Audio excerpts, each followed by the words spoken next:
Күн батқан соң қайда барады? Ол Аллах тағаланың аршының астына сәжде жасау үшін барады. Содан соң Аллахтан өзінің шығатын жеріне қайта оралуына рұқсат сұрайды. Абу Зар Аллах елшісінің оған Аллахтың игілігімен сәлем болсын бірде күн батқан кезде одан: "Уа Абу Зар, сен оның қай жаққа кететінін білесің бе?" деп сұрағанын жеткізген.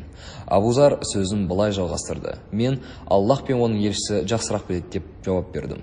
Сонда пайғамбарымыз саллаллаху алейхи уассалам былай деді: "Ол кетеді де аршының астында сәжде жасамайынша әрі Аллахтан өзі әдетте шығатын жерінен қайта шығуына рұқсат сұрап, рұқсатын алмайынша жүре береді. Алайда ол сәжде жасап, бірақ оның осы сәждесі қабыл болмайтын, әрі әдетте шығатын жерінен қайта шығуға рұқсат сұрап, бірақ бұл оған рұқсат етілмейтін уақыт таяу қалды.